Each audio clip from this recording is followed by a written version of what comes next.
Hi almal, welkom hier by Eastland Caravan World. Ek is Toy Karelsen en ek gaan vandag vir julle gou 'n bietjie wys wat ons op ons vloer het. Aan hierdie kant het ons die Stealth Cab Light, wat ons op ons vloer op display het vir die volgende week. As julle is welkom om 'n bietjie by ons te kom kuier. Die groot gedeelte van die karavaan is hier by ons op display.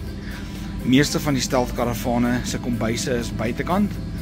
Die Gravel Road karavane kom met 'n dubbeldeur 12 volt yskas van Defy. Lekker baie pakplek, eilandbed. Karavane kan ook nie houtvrot kry nie, maar baie netjiese produkte. Theo was gaaf genoeg gewees, of Stealth was gaaf genoeg gewees om vir ons 'n bietjie 'n display te kom bou, sodat hulle vir die mense kan rustig kan kom kyk na wat hulle bied. Ook van 'n topgehalte kwaliteit produk. Hierdie is die ensuite, ook 12 volt Defy yskas, eilandbed, lekker baie pakplek en kaste. En daar is ons jou binne badkamer. As jy so uitstap, hier het ons die Stealth Bush Lodge, ook met 'n buitekombuis.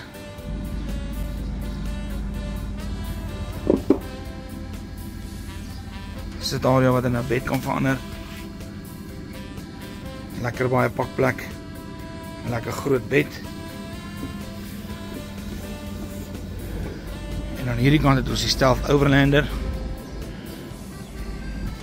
En dan kom boksdiefriese. Hierdie is 'n full-on off-road karavaan. Hierdie is 'n 4-slaper. Lekker baie pakplek, kom met 'n dubbelbankbed en 'n lekker groot bed in die neus en 'n klein sit area. En dan hierso het ons die Overlander cab, ook full-on off-road met 'n buitekombuis. Lekker baie pakplek in die kaste. Lekker groot bed.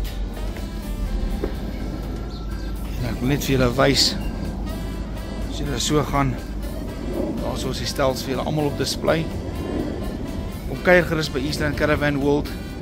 Volgende naweek het ons sop en sherry dag, die 5de Julie. Kom geniet 'n sop en 'n sherrytjie saam met ons.